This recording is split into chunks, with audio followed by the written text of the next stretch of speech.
Thank you, everyone, for coming. My name is Dr. Bandy Lee. I will be the moderator for this session. I was also asked to participate, so you will be hearing a little bit from me about the general background and recent history around prisons and prison reform. We will be discussing a number of questions, which I will outline to you now and maybe repeat them later so that they can be kind of a guide for discussion. But the general format will be that first I will present, and then each of the panelists will present for about 5 minutes maximum so that we can leave as much time as possible for discussion. So here are some questions that we would like to explore. What would make a jail or prison humane? Are there examples in the United States within jails and prisons that meet this standard? Do we need a different name or concept than jail or prison, and what would it be? What have we learned about international examples of a very different approach to how people are treated in jails and prisons? What are the obstacles to having a humane jail or prison in the United States? Prison abolitionists do not believe that we should have jails and prisons. What do you think about this? So these are the questions we've been given to guide our discussions, and the panelists have received them as well. So I just wanted to discuss about how while this is a discouraging time in many ways, it is also a very exciting time in terms of prison reform, or at least the potential for it. I was invited in 1997, along with Dr. James Gilligan here, to evaluate an innovative program in San Francisco called RSVP, Resolve to Stop the Violence Project. Some of you have heard of it. At that time, the nation was at a fork in the road. It could have gone either in the direction of humane programming, such as the RSVP was, to address the unusually high levels of violence for an industrialized country, or in the direction that it took, which was an emotional and ideological reaction of more punitive measures, including prison proliferation, solitary confinement, and a massive growth of supermaximum prisons. In other words, adding more violence to the violence. After an unprecedented, massive, and expensive experiment of mass incarceration, we again have the opportunity to change our course, if we will. And now we have the advantage of a lot more information on what works. Let me take a moment to illustrate the path we have taken.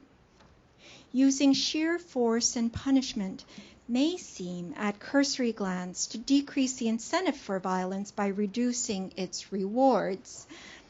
But we see from the biggest carceral nation of the world, namely the US, that the backfire effects that promote violence and crime may cancel out and possibly overwhelm the small gains these systems produce. Also, since a small minority of offenders commit a vast proportion of violent crime, increasing incarceration effectively creates schools of crime that have criminogenic effects on people with less serious histories through exposure and exploitation by serious offenders in settings with few rehabilitation programs. The disastrous disruptions in the lives of offenders and their communities have intergenerational and cultural reverberations. Meanwhile, the funds for imprisonment are taken from crime prevention, education, healthcare, welfare, and other programs that reduce crime in the long run. It is not surprising, then, that states that have the fastest growing prison population do not have better crime reductions than those with slower prison growth, but still have the highest crime rates, since persons who experience incarceration generally exhibit greater criminality once released into the community. As of about 9 years ago, the U.S. incarceration rate was 5 times that of the United Kingdom, more than 6 times that of Canada, 8 times that of Belgium, and almost 9 times that of Germany. But still with one of the highest recidivism rates in the world, with almost 7 to 10 rearrested and half back in prison within 3 years. This has not changed the fact that the risk of dying by violent crime in the U.S. is 7 times higher than other high-income countries. In a country where 2/3 of gun owners have self-protection in mind, Americans are 10 times more likely to be killed by guns than those in other developed countries, while gun murder rates are 25 times higher and 49 times higher for the 15 to 24-year-old age group. In San Francisco, RSVP was instituted with a focus on rehabilitation and restorative justice principles to prevent further violence rather than on retribution for the past. The results were almost immediate in-house. RSVP placing only violent offenders, not in solitary confinement, not even in individual cells, but in an open 60-bed dormitory, achieved what no one could predict. After one violent incident in the first month, there were no more of the violent incidents that were routine in that kind of a dormitory setting. None for several years. And it became the safest dormitory that guards coveted to work in. In contrast, over the year before the RSVP began, there were 24 violent incidents, serious enough to have constituted felonies had they occurred in the community, roughly 3 per month, in the same kind of dormitory setting. And this was even before the inmates were all offenders with violent charges. For the following 12 months after that one incident, there were none, and then there were some other incidents, but it continued to have very few incidents and very few violent incidents. So how did they do out in the community? Inmates who participated in RSVP had 46% lower rearrest rates for violent crimes and spent 43 times less time in custody. The decline in violent rearrest rates increased with greater lengths of stay, 53% if the participants stayed for 12 weeks or more, and 83% if they stayed 16 weeks or more. That's 4 months.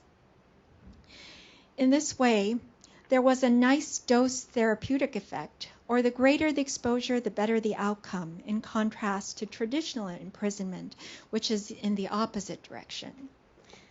There were cost savings as well. It was found that by reducing violence-related rearrests and reincarcerations, there was a gain of approximately $4 in total program expenses for every dollar spent for the program. So what is the solution? First, it's important to note that traditional imprisonment, apart from being expensive, is an ineffective, self-defeating method of rehabilitation and behavioral improvement. On the other hand, we now know that rehabilitation programs are effective and can be effective far more quickly than once thought. Through a highly interactive, 12 hours a day, 6 days a week, intensive programming, RSVP did more than counter the predictions of riots and mayhem by concentrating violent offenders in one place. It became the safest dormitory, and by producing an up to 83% reduction in violent recidivism, it showed that programs can be cost-effective, effective, and productive. Violent offenders engage in destructive behaviors because they were never socialized in the first place. While it would be better to prevent their becoming violent in the first place, once violent, prisons present a unique opportunity for engaging with them so as to reverse that trend. Restoration of the individual, starting with prison architecture and the environment, has been shown to be effective. Restorative justice components can offer the larger community to have a stake in their improvement, as well as to hold offenders accountable with opportunities to mend the harm they have done. It is a rapid growing model in our time when an alternative to traditional incarceration is badly needed. It has now become urgent and important to recognize that the opposite of punishment, exclusion and more violence, that is, the opposite would be engagement, training, and active involvement in social healing, is what will benefit all of us as a society. Thank you.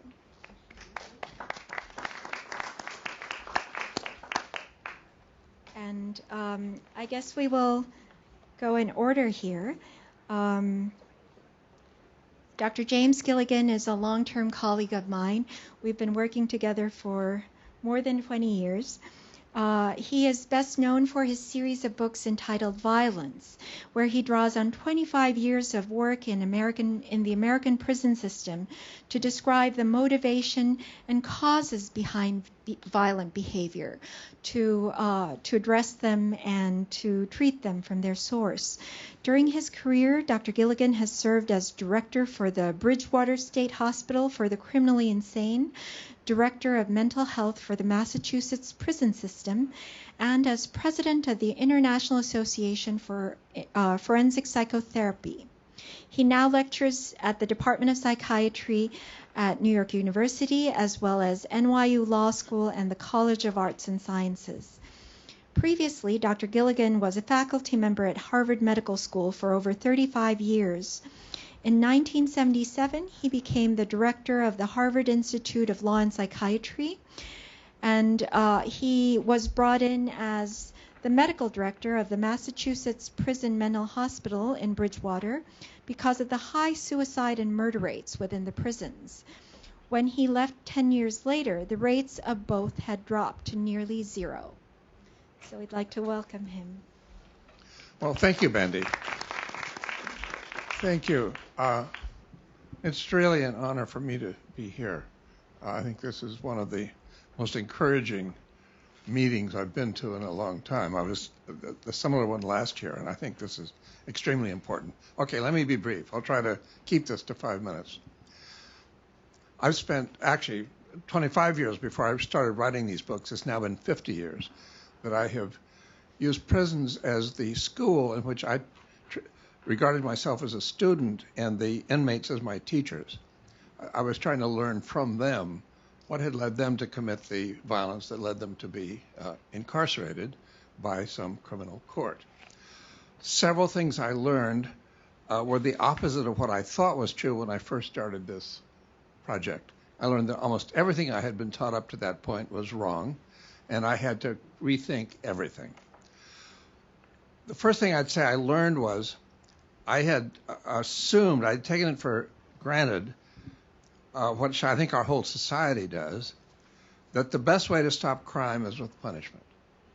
What I learned in the prisons is punishment, far from inhibiting or preventing violence, is the most powerful method we have yet invented for stimulating and provoking violence. What I learned was that the prisoners I saw had already been victims of a level of child abuse that was beyond the scale of anything I knew happened in our country. The most violent among them were the survivors of their own attempted murder, often at the hands of a parent, or the actual murders of their closest relatives, a father, mother, or sibling, often in front of their eyes. What I discovered was that they themselves had been subjected to mutilations. I could spend an hour describing thousands of examples of this. If punishment would prevent violence, then these men would never have become violent in the first place, because they had already been punished as severely as it is possible to punish a human being without actually killing him. Now, what I also learned was, when I just looked around me within the prison, the usual response of the prison authorities when somebody was violent or broke a rule would be to punish him. What I learned was that the more they were punished, the more violent they became. And the more violent they became, the more they were punished. And this would lead to an endless vicious cycle, which defeated the goals of both the prison officers and the inmates. In other words, violence, punishment really means revenge. It comes from Greek and Latin roots that mean revenge. But the problem with revenge is it's endless. That is, revenge only promotes counter-revenge. So it becomes an endless vicious cycle. One thing I learned when I was director of mental health services for the Massachusetts prisons was that the only program in that entire system that had been 100% effective in preventing recidivism or reoffending after prisoners left the prison was getting a college degree while in prison. We had 25 years of studies of more than, between 200 and 300 prisoners. And these were men who had been convicted of murder and rape. I mean, they were not altar boys to begin with. Not one of them had been returned to prison over a 25-year period. That compares with a return rate of about 2/3 within 3 years from ordinary prisoners. Now, of course, this was a selected group, too. They had the motivation to do this and enough education to do it. However, in America, presidential elections have been won or lost, depending on which candidate could guarantee the public or convince the public that he would be most effective in preventing crime and violence. So you would think that anything that was that effective would be embraced by every politician in the country. Well, I thought that, and then I realized how wrong I was. We had a new Republican governor who, after I announced this finding in a public lecture I was invited to give, he gave a press conference saying we've got to stop this program of giving a free college education to prisoners. Otherwise, people who are too poor to go to college will start committing crimes so they can get sent to prison to get a free college education. And he was smart enough to know this was hogwash, but he was also smart enough to know he could win votes from voters whose attitude was lock them up and throw away the key and no punishment is too severe. And he was not alone. That was happening in 1994 when Newt Gingrich brought the Republican majority into Congress, and they succeeded in repealing the Pell Grants, which provided free college education for prisoners throughout the country. So in the name of being tough on crime, the right wing in America has eliminated the most successful program we've yet created for reducing the amount of crime and violence and protecting the public. So the notion that punishment is the answer is the opposite of the truth. Punishment only endangers everybody in this country. Bandy mentioned the program that she and I worked on in San Francisco, which provided this intensive program of therapy and education for the prisoners and resulted in reducing the rate of in-house violence to 0 and the recidivism rate after only 4 months by 83%. Well, when I worked in the Massachusetts prisons, I did it as a member of the Harvard Medical School faculty. A teaching hospital at Harvard provided the mental health professionals to run this program, and we brought the level of violence within the prison from war zone levels, where there was a murder a month and a suicide every 6 weeks, in one 600-man prison alone, plus riots, hostage-taking, arson, homicides, suicides, you name it, throughout the prison system. We brought that level down to 0 for up to a year at a time, simply by setting up mental health stations within every prison, staffing them with licensed psychologists, psychiatrists, and social workers, providing around the 24/7 access and availability and so forth. My conclusion is, if we want to prevent violence in this country, we know how to do it. We just have to have the motivation to do so, and we have to realize why that's the only solution. So here's what I propose. First of all, people ask me sometimes, am I in favor of prison reform? I'd say no. I'm not in favor of prison reform. I don't think prisons can be reformed. I think that can only be abolished and replaced by a whole different model. To me, look, I come from a medical background. I regard violence as a problem in public health and preventive medicine. It causes death and injury, just like cancer or heart disease. So I think we need to approach it in that spirit. One thing we've learned in medicine is the most effective tool for making medical progress over the last century, since the turn of the 20th century, was the invention of a new kind of institution called the teaching hospital.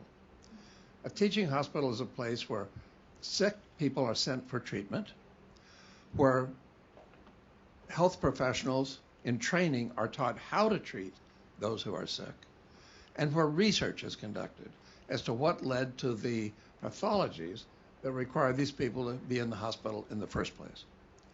I'm saying we should abolish prisons and replace them with teaching prisons, just like teaching hospitals, run by universities, staffed by professionals, and regarded as a professional career. The only thing I would change is I don't think I'd want to call them a teaching prison, because I think the whole word prison implies a whole set of traditions that I think we have to get rid of. I would think of them as calling them as a human development center or a house of healing. I mean, I don't care what term we decide on, but something other than prison. I also think we would need to staff them with psychologists, social workers, psychiatrists, and so forth, people from throughout the human sciences, sociologists, criminal lawyers, and so forth. And I think any change has to start from the ground up with the architecture. Prisons are modeled on zoos, the way zoos used to be built, but they're no longer built that way, because zookeepers learned that animals died if you put them in a concrete box with bars on the window. So zoos today have put animals in zoological parks, which is what they were evolved to live in. It's the only thing that works. We still keep human animals, called prisoners, in a condition that any zookeeper would be fired for putting his animals in, and yet we still do it.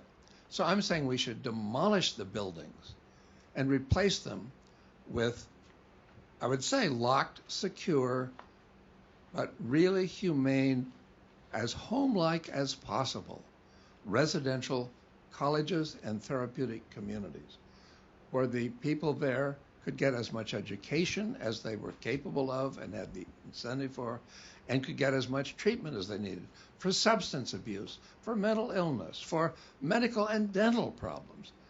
The degree of deprivation the prisoners suffered is beyond what you can imagine. Well, many of you may know, but they need everything.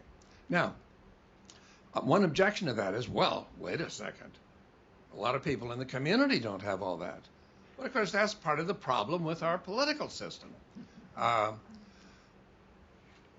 America is the only developed country that does not provide free college education.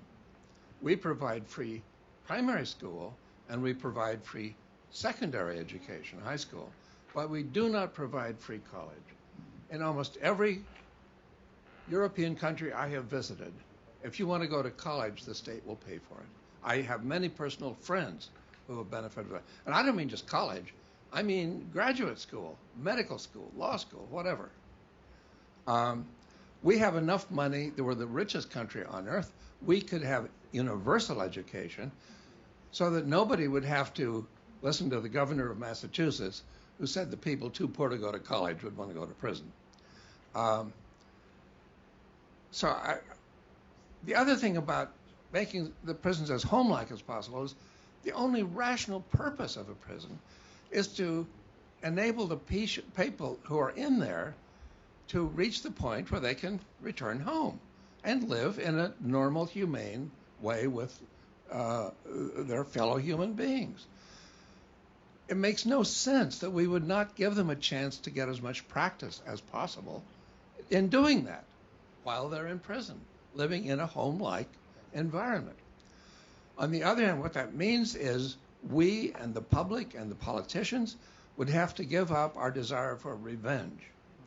I think the most important thing I can say about this is the psychology of punishment is the same as the psychology of crime. They both are based on the same motive, which is to punish the people that you feel you have been harmed by. I've never known a single criminal who committed a crime who wasn't trying to punish somebody who had harmed him or people he loved, his mother, his friend, his brother, whatever. We do that as a community when we punish people through the courts. One 19th century philosopher pointed out that punishment is the violence that's committed by the state, which is called law. Whereas when violence is committed by private individuals, we call it a crime.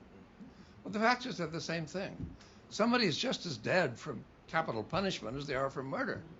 I mean, so unless we can inhibit our own desire for revenge, we are only stimulating what we call criminal violence, and we are hurting everybody, the criminals and the public.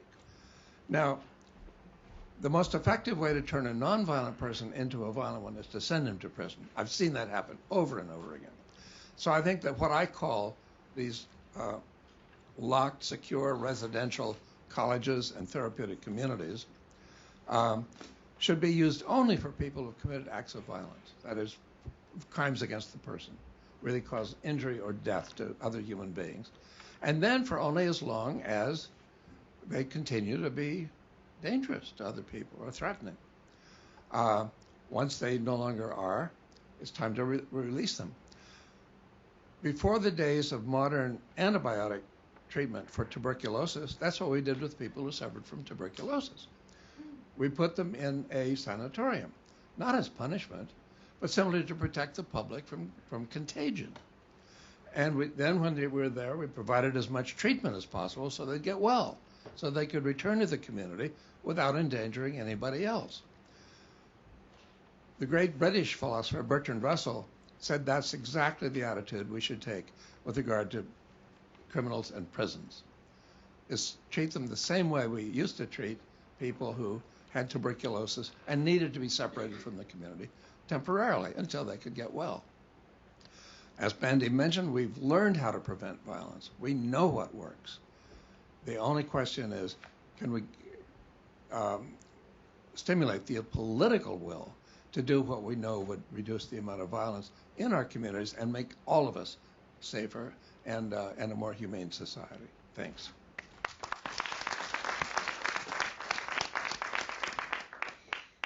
Thank you, Jim. Next, we will hear from Mr. Ronald Day, who is an Associate Vice President of the Fortune Society. Ronald is passionate about reentry, promoting desistance, dismantling mass incarceration, and addressing the stigma of incarceration. He provides insight for Individualized Correction Achievement Network, a New York City Department of Correction initiative that provides pre- and post-release services to people incarcerated in New York City jails. Ronald formerly served as the Associate Vice President of Fortune's David Rothenberg Center for Public Policy, which advocates to reduce reliance on incarceration, promote model programming for the incarcerated population, change laws and policies that create barriers for successful reintegration, and foster a just and equitable criminal justice system. Ronald has been the recipient of several awards, including the Citizens Against Recidivism Bridge Builder Award and the Justice Research Fellowship. He is the former host of Fortune's original show, Both Sides of the Bars, on Manhattan Neighborhood Network. Ronald has a master's in public administration from Baruch College of City University of New York. He is a criminal justice doctoral candidate at the CUNY Graduate Center, John Jay College of Criminal Justice. Can you hear me? Can everyone hear me? Yeah. Great. I didn't go to Harvard, but no offense. So thank you everyone for coming out this afternoon. I see some of my colleagues here from the Fortune Society and friends from the reentry world. Thank you for all of the phenomenal work that you do. So just start with a little bit more context about my background. So I grew up in the South Bronx and in a very tough neighborhood where drug dealing and violence were pretty prevalent. And what ended up happening was it wasn't difficult for me to follow in the footsteps of the individuals that I looked up to, like my older cousins and so forth. So lo and behold, I started committing crimes, dropped out of high school in the ninth grade, and ended up at 23 with a 15 to 45-year prison sentence. And I went to prison with the GED, and so I was able to take advantage of the college prison program. And I earned 51 college credits before the college prison program, before the funding for the program was stripped. And I told myself at that particular time that I wanted to earn as much of an education as I possibly could. I thought to myself then that I want to earn a bachelor's degree, potentially earn a master's degree, and do things very differently than I had done before I went to prison. And I wanted to impact my community in a very positive way and influence some of the young people who would have been following in my footsteps. So I earned 51 credits, and then I was released about almost 11 years ago. And from the moment that they let me go, I continued to be involved in pursuing education. I finished my undergraduate degree, finished a master's degree with honors, and have been in the PhD program for 6 years and look to defend my dissertation in the summer. And so I feel proud to be in a situation where I took advantage of an opportunity that was afforded to me at the time, and that was the college prison program. And Malcolm said I put prison second to college as a place to go if a man needs to do some thinking. If he's motivated in prison, he could change his life. He wasn't advocating for people going to prison, but he was saying if you end up in that particular situation, you have to be willing to take advantage of it. So the conversation that we're talking about today is about humane prisons. So I had an opportunity to reflect on that particular issue and talk with Kathy and some other folks about it. I know my colleague Fred is going to give really critical analysis of it as well because of his travels. But I say that I don't think that we can have humane jails or prisons in isolation.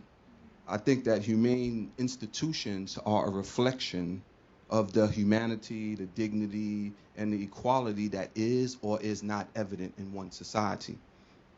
And if we look at our prison system, it was founded upon racism, it was founded upon slavery and pernicious attitudes and behaviors against people of color. So you would have to dismantle the whole system that we have here now in order to have a system that's humane.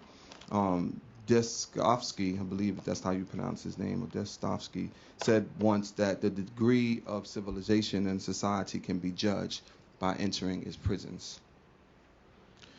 So, and because of my prison experience, the way I look at it is you don't have just one system. You have jails, you have prisons that are run in different states. And so it's basically a hodgepodge of different systems. It's hard to bring humanity to something that is so very different. The system is so decentralized. So that is one of the major problems of trying to introduce humanity into the current system. If you just think about the 13th Amendment, what did it say? It says that slavery is abolished except when slavery and indentured servitude, except when duly convicted of a crime. So when you think about that, you say to yourself, this current system that we have is founded upon these particular principles. And because they were founded upon these principles, again, you have to strip all of that out in a way in order to be able to have humane jails and prisons. The way the system is run now is the officers are trained to view the incarcerated population with extreme skepticism. Right? View them as liars, view them as cons, view them as prisoners, view them as the other.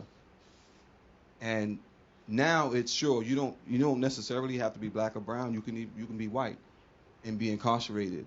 The one thing that is often common and where there's overlap is that people who end up in these particular situations are usually poor. So that is the one thing that seems to, if a person ends up getting an extensive, long sentence in prison, the person probably grew up in a situation where it was poverty and all of the other scourges that we have in society. There's little investment and belief in rehabilitation. That is another thing. How could you have a humane prison if you don't believe that people deserve dignity and deserve to be treated with respect? You need to have that as a core component of any system that is humane. If you look at our system, there's gangs, there's drugs, there's violence that are prevalent in the system. It happens in jails, it happens in prisons, it happens in prisons all over the states, no matter whether it's federal prisons, state prisons, it doesn't matter. So the way I look at it is that we'd have to reimagine prison, as I said, and remove all of the elements that are associated with slavery. We'd have to start from scratch, right? And not at the back end. If you are talking about trying to have humane jails and prisons, you can't start at the prison door. You have to start at the issues that are involved in someone going to jail or prison in the first place. So you'd have to be back in the communities. You'd have to be thinking about what are the issues that are promoting crime in a particular neighborhood. You'd have to be thinking about poverty. You have to be thinking about poorly funded schools. You have to be thinking about drug addiction. You have to be thinking about mental illness. You have to be thinking about all of these issues that are directly related to incarceration. And you'd have to think about racism, you'd have to think about discrimination, and all of the factors that continue to promote some of the really harsh, right, and or draconian policies that we have. What we end up doing at times is we just tinker at the margins. If you think about Rikers, so we're going to close Rikers, and I think that that is a great thing to close jails. The question isn't just do you close a jail. The question is, do you change the culture so that the violence and the harm and the trauma that happens to people in jails doesn't get transported to the new place? It would just be a symbolic gesture to close Rikers and build a prison in the Bronx and have the same violence and trauma that happens to the individuals and the communities. It wouldn't make that much of a difference to transport that into the new facilities. So I know we're going to continue this conversation, and that you, the audience, are going to really have some great questions and provoke some great thought. So I'll just end there in saying that I think it's possible to have humane prisons. I just don't think that we have the appetite for it, frankly. And that's really me being a realist about the society that we live in.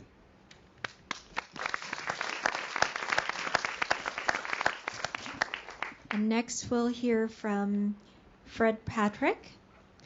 Mr. Fred Patrick serves as director of the Vera Institute of Justice's Center on Sentencing and Corrections, where he leads national efforts to expand access to post-secondary education in prison, significantly reduce the use of solitary confinement, and address the overuse and misuse of jails.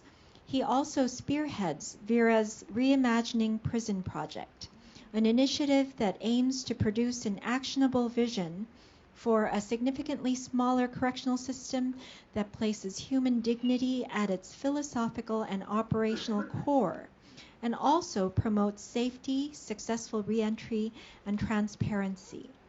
Prior to his work at Vera, Fred held several senior executive positions in criminal justice agencies, including Deputy Commissioner for Strategic Planning and Programs at the New York City Department of Correction, Commissioner for the New York City Department of Juvenile Justice, and Deputy Commissioner for Community Affairs at the New York Police Department. Additionally, he served as the Associate Vice President of Programs at the Fortune Society, a prominent reentry and alternatives to incarceration services organization in New York City. Fred also served on the faculty at John Jay College of Criminal Justice for several years. He has a master's degree in public affairs from Princeton University's Woodrow Wilson School and a bachelor's degree in political science from Tuskegee University. Fred currently serves on the board of directors for the Fortune Society and the P.T. Green program. Thank you. Good afternoon.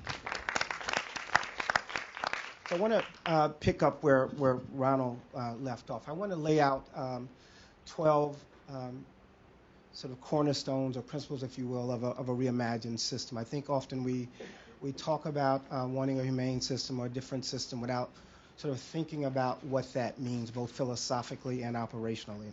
So this is my attempt to kind of put a little meat on the bone, if you will. So that system, one, would recognize and respect the inherent human dignity of every human being, including the incarcerated individuals, victims of crime, staff members, and the public. Two, and this may sound weird to some people, but that system would be safe. So for all of our $80 billion and all of the military equipment that you can find these days in prisons and tear gas, et cetera, prisons are not safe. And one would think that that should be one of the safest places in the world, or in this country at least, and they're not. Three, that the system would treat no one as irredeemable and gives everyone a chance to change course. Four, pursues as its goal public safety and societal cohesion, not retribution or punishment, and recognizing that serving the needs of incarcerated individuals and their reentry goals serves that goal. It's grounded in transparency and the belief that public access to facilities and relevant data leads to better outcomes for everyone. So think about it, an $80 billion operation, and in many states it is one of the leading, or certainly one of the top three public expenditure categories, and yet the public knows very little about what goes on behind those walls, those gates, those fences. And so at a time in which we should care a lot about the appropriate stewardship of public dollars, it's really a shame that we know very little about prisons, that media is not sort of present every day in facilities. And when you hear about prisons, it's usually a very sensationalized thing that makes you more likely to dismiss it as a one-off thing, as opposed to seeing it as indicative of the sort of crime and punishment and violence that happens day in and day out. That reimagined system would be based on civic life rather than civic death, that is promoting democratic participation, independent thinking, and fulfillment. Thus, we go back to the college and prison thing. The notion that individuals should be able to use incarceration as an opportunity to gain the skills, the education, the training, to come home and not just get a job, but to thrive, to actually thrive. Let's not set a low bar of individuals coming home and getting a sort of job that just allows you to make do. The reimagined system would hold that the only punishment is the deprivation of liberty itself. We as a country have decided that we need to do more than what the judge decides when he gives you the sentence. Think about that. That's fundamentally ridiculous. When you're being removed from your community, removed from your friends and family, that in and of itself is the punishment. The notion that prisons need to do more to punish you as opposed to provide safe and secure place for you to prepare to reentry. I don't know sort of where we want to ride in this country, but that's where we are, where we spend a lot of time figuring out how to make prisons do more punishment on top of the sentence itself. And if you have a hard time with that concept, I would sort of, if you will, sort of do this mind exercise. So to go home tonight, and think about what it means to turn off these days your cell phone, turn off access to all your phones, turn off access to choices of television. Let someone else bring you limited goods and services. You are not allowed to go into the shopping store, the mall, and pick from a wide range. Let someone give you a list of the 3 or 4 people that can visit you. And so just go through this mind exercise of what that might look like. And it's still nowhere near what individuals feel behind those bars, but at least it would begin for you to understand that prison itself, the minute one goes behind that gate, that's enough punishment. That whenever and wherever possible, it would mirror life on the outside, promoting autonomy and implementing a normal daily routine. So oftentimes people talk about Germany and Norway and that sort of comparative thing, and how the German Constitution requires that there be normalization, so that prisons, where possible, literally try to mirror life outside, because the understanding is that you're coming home. So why put individuals in a situation that's so vastly different? And so we have individuals in this country who are coming home after 10, 15, 20 years and have no clue as to what online means, no clue as to keyboards, no clue as to all the various choices. And yet we expect them from the moment they hit the streets of New York in particular make a whole bunch of decisions. But nothing in prison is designed to allow you to be autonomous and engage in a lot of productive decision making. Many choices are constrained, if at all, and many decisions are made for you. But you come back to a society requiring day in and day out lots of decisions. The reimagined system would understand that incarceration is inherently traumatic and seeks to mitigate those harms by defaulting at every step to the least restrictive intervention. So that means even on the front end, for individuals who can be safely detained or safely treated, safely kept in the community while working on the things they need to work on, why send them to a more restrictive place? For those who are in prison and break a rule, why does that have to result in individuals being placed in solitary confinement? So again, at every step, thinking about not how restrictive you can be, but what's the least restrictive way for dealing with that behavior that allows that person to continue to move forward in a productive way. The reimagined system is not arbitrary and is perceived as legitimate by the community.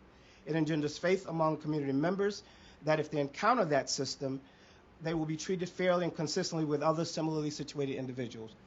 I believe most of you sitting in the room do not think that if you were to find yourself on Rikers tonight that you'd be treated in a way that you think is appropriate and fair and grounded in human dignity. The reimagined system should be no place for juveniles and no place for individuals with severe mental illness. Bottom line.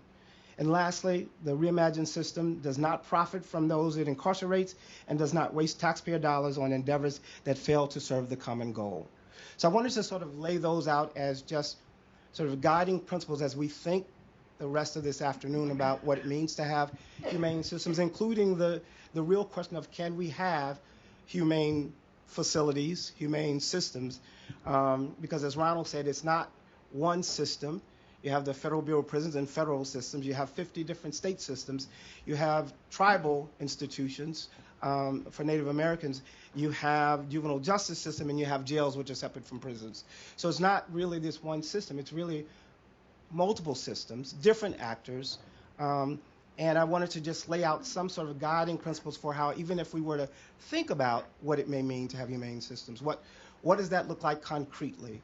And what are the values that undergird that? And I do want to sort of give a shout out to the organizers of the conference, because I think it's oftentimes when we talk about criminal justice reform, it's really the sort of front end in terms of reducing the flow of people into the system, and that's important. And then we spend a lot of time thinking about reentry in terms of how we treat individuals coming home, and oftentimes that vast middle is ignored. So the notion that we would have a panel on what it means to have facilities or a system that's grounded in human dignity and that treats people in a humane fashion is, I think, an important conversation to have. Thank you.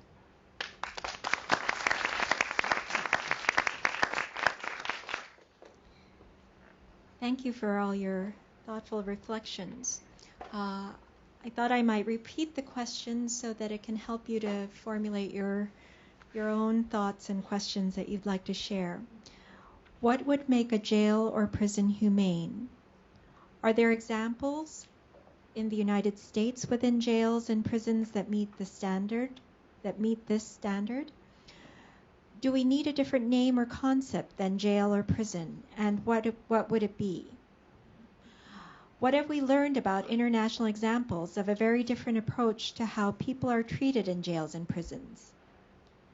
What are the obstacles to having a humane jail or prison system in the United States? Prison abolitionists do not believe that we should have jails and prisons. What do you think about this? So these were the questions that were outlined. So let's hear from the audience. Do you have questions of your own or answers of your own? The gentleman in the back. Press the microphone or? Yes. Okay. I would just want to ask on more of the structural emphasis on poverty and the conditions in which create those sort of, pathological psychologies, if you will, or whatnot.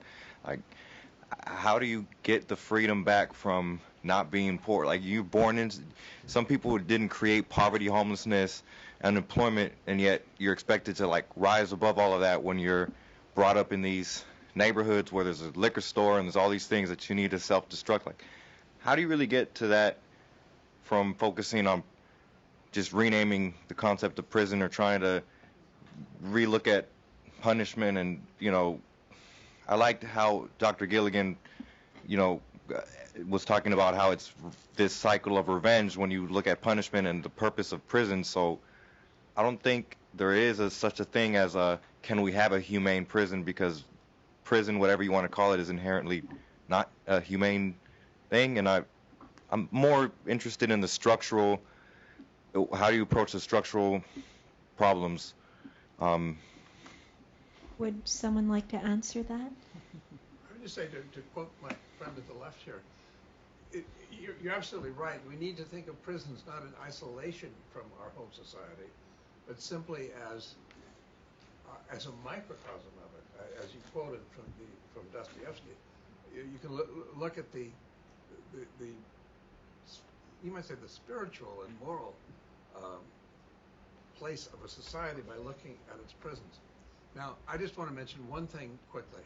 We've talked about how we're not going to help if we're just utopian. We've got to recognize there are huge political obstacles to everything we're saying here.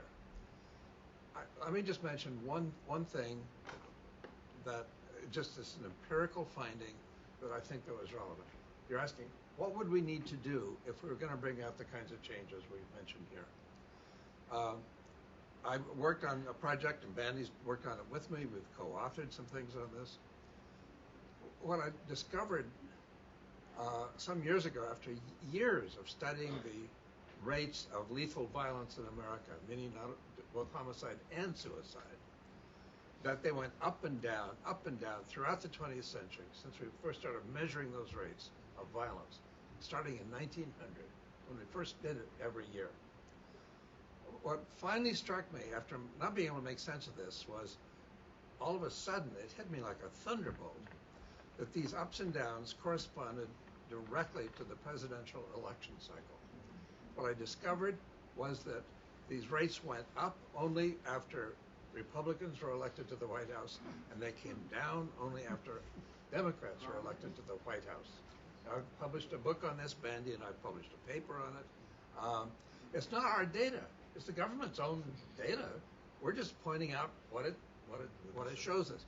Now, correlations don't prove causation.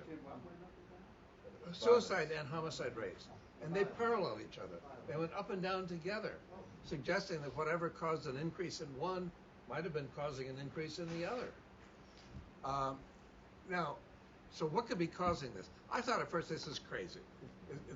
This couldn't be that simple. Then I discovered that there were three factors that have been shown to predict rates of both homicide and suicide independent of political parties. Namely, the rate and duration of unemployment, the frequency, depth, and duration of recessions and depressions, and the degree of social and economic inequality, like in income and wealth, between the rich and the poor, or in other words, the amount of relative poverty. All three of those factors have increased under Republican administrations and decreased under Democratic ones to a degree that is highly significant statistically. It's much more than what happened by sheer coincidence. For example, in every single Republican administration since 1900, the rate and the duration of unemployment have gone up after Republicans got elected. By the time they left office, they were higher than when they entered, and have gone down after Democrats got elected. So they were lower than when the Democrats first took office. Every single Republican administration, without a single exception. You don't even need a statistical test of something like that. It's just unanimous. So my sense, the answer to your question is elect Democrats, and let's hope the Republican Party will implode, just like its predecessor, the Whig Party, imploded in the 1850s when they just lost their funding and their votes. And then let's hope that they will be replaced not by another right-wing party, but by some party that will be to the left of the Democrats.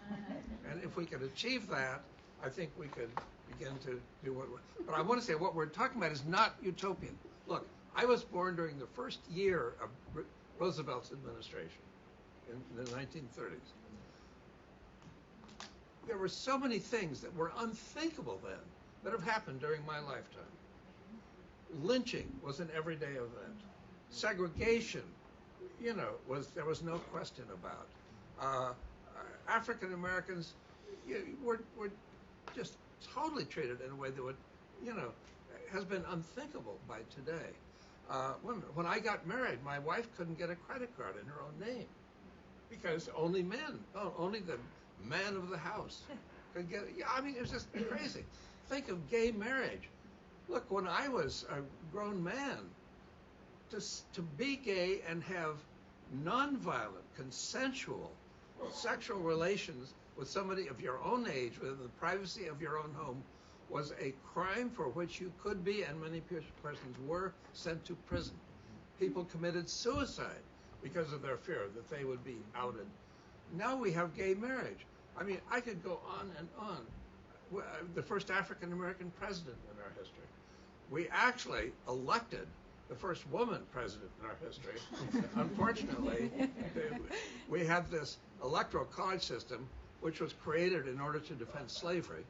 And that, of course, is what left us with, our current slave market.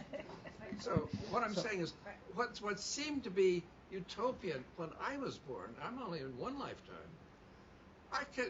the world is unrecognizable today compared with what it was when I was born. So I think, look, Europe until 1945 was one of the most violent places in the history of humanity. Since 1945, they have become the most nonviolent set of nations in the history of humanity. Nations can change, cultures can change, societies can change, politics can change. So I'm saying, let's not give up. And to that, I'd add, I agree that ultimately these are political decisions. I just would add that unfortunately it's not as simple as party politics, because just going back to the 94 crime bill that you referenced, which is Bill Clinton, so not only did it strip, and you had a Democratic Congress, by the way, not only did it strip eligibility for Pell Grants for incarcerated individuals, but it also incentivized the building of prisons in states.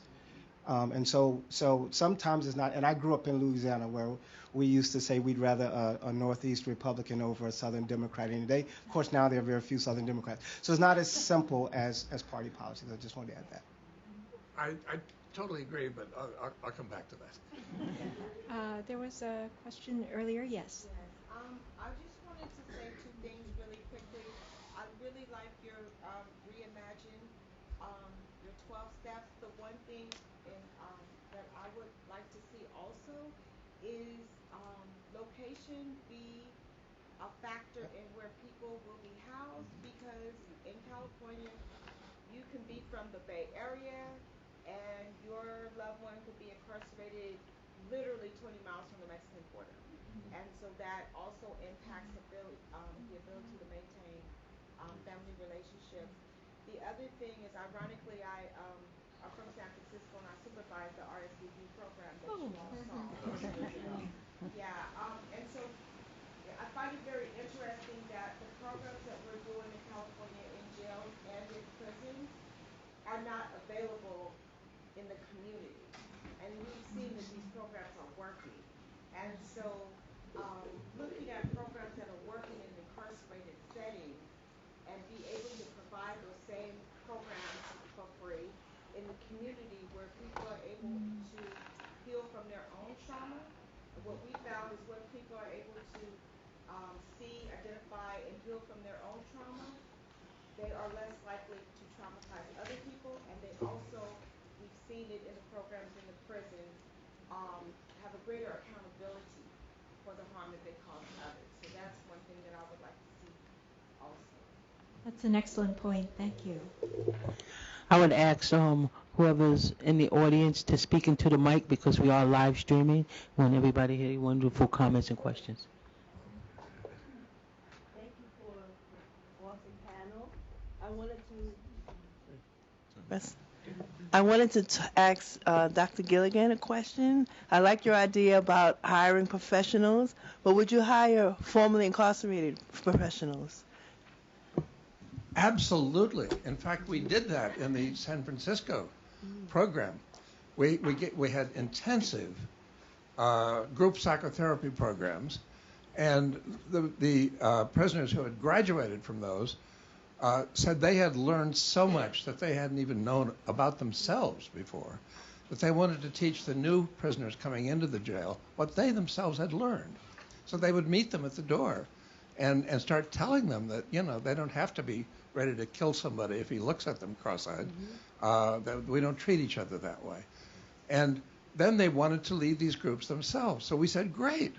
So we did what we could to train these guys. We had role-playing things. And then they started running these groups. And what struck me was, this is what Alcoholics Anonymous has been doing, for a century. I mean, we had just reinvented the wheel. But yes, you're absolutely right. When I talk about a therapeutic community, that's really what it means, that everybody in the community is a participant in the therapeutic process. People are healing each other, and not just healing themselves. And they're teaching each other, not just learning. I just wanted to go to this side for a moment. Yes. My question is, I think from, I would assume that an abolitionist perspective would, support the idea of having humane incarceration if we are to have it now. But I really like, Mr. Patrick, your 12 principles. My question is, does building humane prison systems and creating prisons that do adopt those 12 principles, do you think that building prisons like that, can that support a paradigm shift towards living in a world without incarceration and without prisons? Can this push us towards that, or do you think it sets us up for the danger of thinking back to what Professor Fine was saying this morning, the ankle bracelet? Are we moving towards further towards a society that then embraces the prison as a good solution for rehabilitation, and in fact creates a world that's much more dependent on prisons, if that's even possible? Yeah, I mean, I think it's important that you have a continuum, and so even though I very much believe that we should put forth a lot of effort into trying to make the current system more humane and radically different than it is, I do believe that the abolitionist position is important because it forces us to continue along that continuum. If you were to simply sort of say we believe in humane prisons and we're able to operationalize these 12 principles and stop there, then you do risk the notion of us accepting incarceration as this thing that has to be and has to be at a certain level. But again, if viewed as a continuum, with the ideal being some sort of scenario in which we possibly could live without prisons. I don't know if we get there, at least during my lifetime, but I think it's important to have that voice that pushes us towards always figuring out how to be less restrictive, more humane, more transformative. Could we make that the 13th principle? Yes. I have to go in a few minutes. I'm sorry. It's a fabulous thing. But a big point that comes out again and again is this kind of repetitive pattern of being a victim of violence leading to your being an agent of violence. And that stands for the state as well as for individuals. So one of my mentors that got me into, I'm a psychologist, epidemiologist, what got me into criminal justice work was that I worked with a bunch of drug addicts in the Bronx for 20 years who turned into a bunch of AIDS patients who turned into a bunch of prisoners. And I stayed with this population for 40 years and watched what happened to them. And you begin to get this replicating cycle of violence and criminality because their drug use is their criminality. So to begin to detach this from this repetitive cycle where the state is the bad actor. Niels Christie, my mentor really in this work, has a book called Limits to Pain, in which he points out that the punishment that's meted out by the state is the deliberate administration of pain by the state. It's called punishment for a reason. And to break ranks with that idea that our job is to punish when people do things badly, as opposed to give them a reason and a world to live differently in, which I think we can do, because when you see the levels of repetition in individuals and in communities over time, that can be broken if the state would adopt the kind of model you're talking about, Fred. And I think there's room for that. I think there's an appetite for that now, and I think we could actually do that. I'm very optimistic from this presentation. Thank you. Yeah, I think, when we talk about abolitionism, let me make a distinction I didn't say earlier. I think it's important to make a very strong distinction between punishment and restraint. I'm thinking there of, what we do with our children. If you have a 2-year-old who's running in front of traffic and doesn't respond to verbal advice to not do that, you put your arms around the child and you restrain him so he won't get injured or killed. And I think we need to do the same with people. If they need to be restrained, at least temporarily, until they can learn how to behave in a way they don't need to be restrained. I'm not saying that we should unlock the prisons and let everybody run loose. Some people are dangerous to the public, but that doesn't mean that they are going to be that way for the rest of their lives. I believe in not giving up on anybody. I haven't seen anybody in the prisons, and I've worked with people, as I said, I've been doing this for 50 years. I haven't seen anybody who couldn't reach the point where they no longer were dangerous to the public or themselves. We need to not give up on people, but we may need to restrain some of them temporarily until they can stop being dangerous to others and or themselves, and often it is to both. So punishment to me is the gratuitous and unnecessary and deliberate infliction of pain on somebody just for the sake of making them hurt. Whereas restraint is what you do in order to protect people, in order even to protect the very person you're restraining. Good to see you. Now, this may sound like punishment. What's the difference? We found in the San Francisco jails, for example, when we gave these guys something positive, they were learning things that were valuable to them. They felt we had saved their lives. They felt they had been brainwashed by society, and we were liberating them from all the assumptions they had made that, men should be superior to women and so forth. We had liberated them from that. One guy who had been in for 4 months and then was due to be released, because that's what the legal system determined, regretted it and said, I should be in this place for 4 years, not just 4 months, because I'm trying to change the habits of a lifetime. He didn't regard it as punishment to be in this place. He was learning something. He was being given something. If we did that, restraint is not punishment. It's an opportunity for people to heal the wounds that led them to become violent and cause wounds in other people.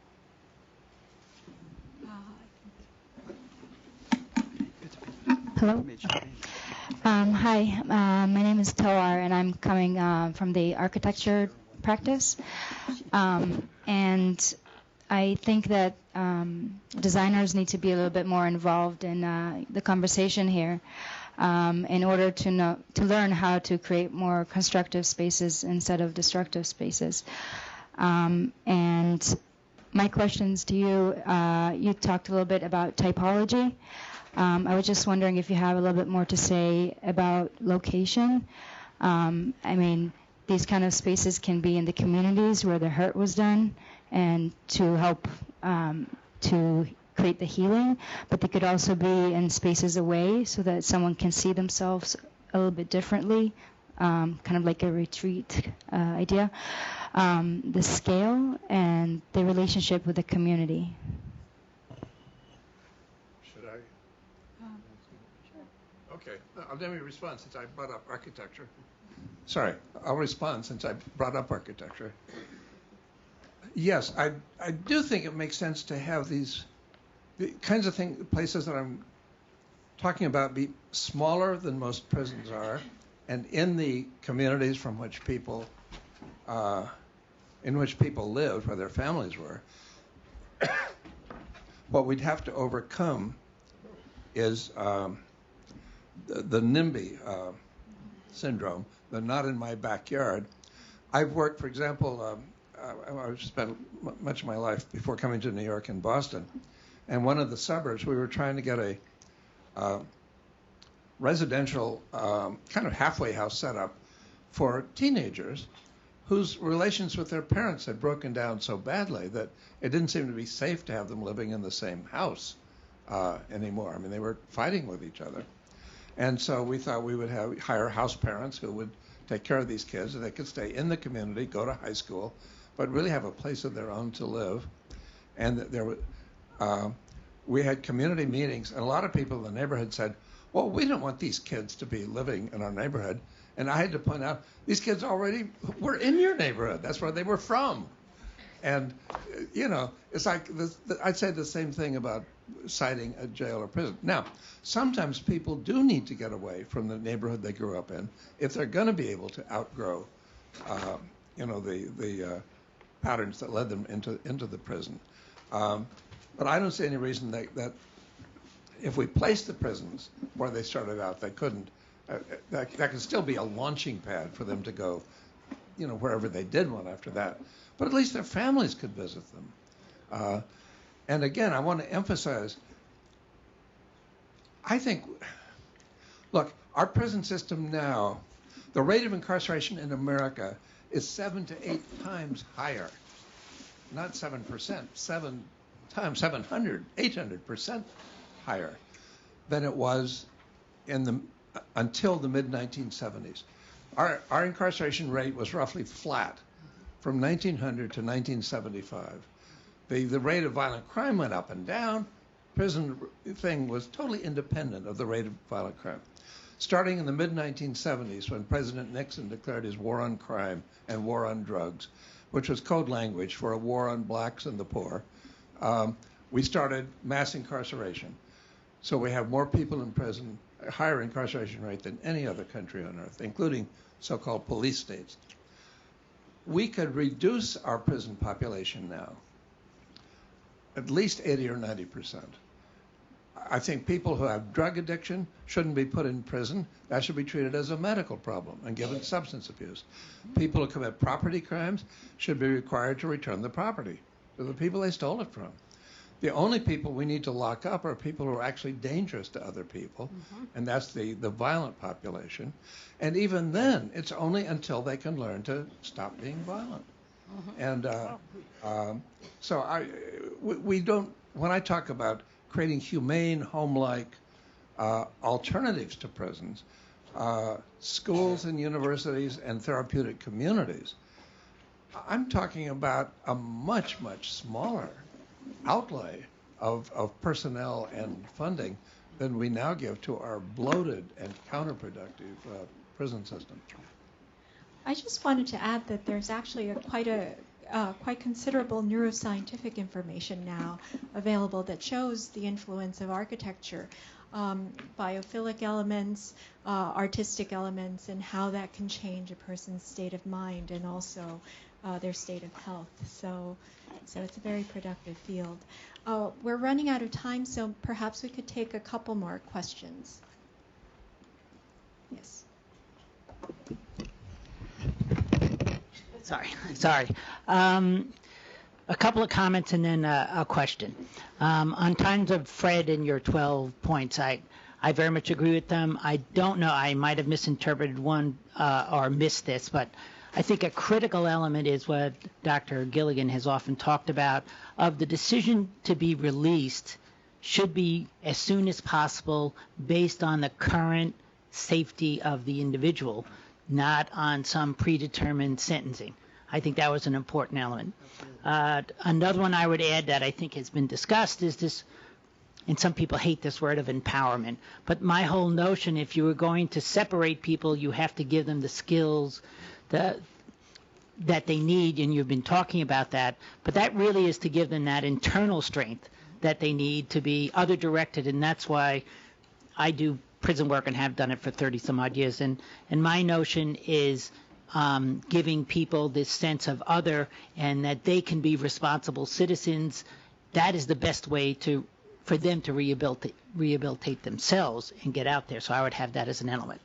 Now my question is, you're going to basically a treatment model that is also connected with a criminal justice model. And that's where I have a problem. Because we have seen when you start mixing, it's this due loyalty question, particularly for health providers, of who are you serving, the patient or you're the system. And what we have found is when you get that mixed bag, you then have abusing the treatment model because now you're having factors other than treatment and the individual's need to the society's need.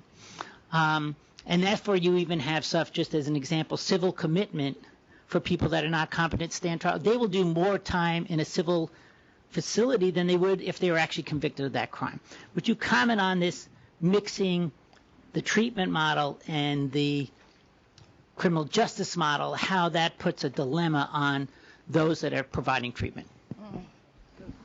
Yes, thank you, Jack. That's those are very important points. I'm speaking from an experience where I was able to run mental health programs in the prisons of Massachusetts, and the only people I had to answer to were not the state government, the governor or the commissioner of correction or anybody like that. I only answered to the Harvard Medical School hierarchy and to the federal judges who had ordered the state to let a team from the Harvard Medical School into the prisons to provide these programs. Now, again, you could say, well, were we meeting the requirements of the judges, not of the prisoners? Actually, my experience was they were the same. I mean, the judges wanted to see the rates of suicides, homicides, riots, hostage-taking, fire setting, all these things go down in the prisons. To me, that made the prisoners safer because they weren't killing each other or killing themselves. And the judges' goals were the same as our goals. And the fortunate thing is we didn't have to worry about what the governor wanted. I pleaded with the judges to keep the federal oversight because I said once you walk out, the state will go back to business as usual. And that is exactly what happened. So under those conditions, it would be impossible to have a kind of a medical model here. What I do think is I actually don't believe in the whole model of that the criminal law has and forensic psychiatry has, where we distinguish between somebody is competent to stand trial and somebody's not, or somebody is found guilty of a crime, others are found not guilty by reason of mental illness. I don't believe in any of that. I think that we need to abolish the notion of guilt or innocence and put in its place the public health model, which is this person dangerous to other people and or himself or not? And if the person's dangerous, I would treat them the same way we would treat somebody with tuberculosis. I wouldn't blame them.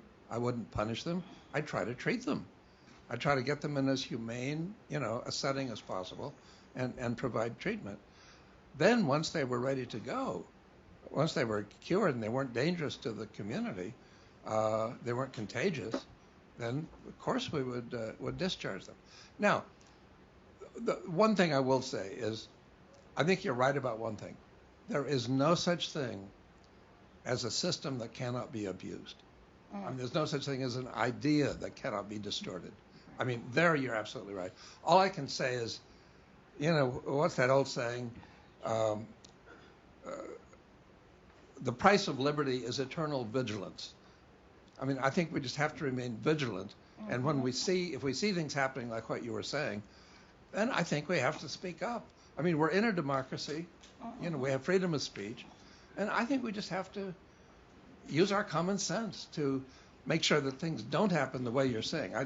That there would be a danger, a potential, that I think, of course you're right, but I think that exists no matter what system we have. Okay. Thank you, Jim. I'm afraid we're out of time. Could I ask the other panelists if you have any last word? I'll just say it was a pleasure to have the opportunity to talk about this really important conversation, and not, we don't need to have a utopian society in order to have humane prisons. We just need to have a society that cares about people, no matter what your color, no matter what your creed, no matter what your class, no matter what your income. And I think that is something that we have to keep pushing towards, and just be as vigorous as we possibly can be in that particular direction. Thank you.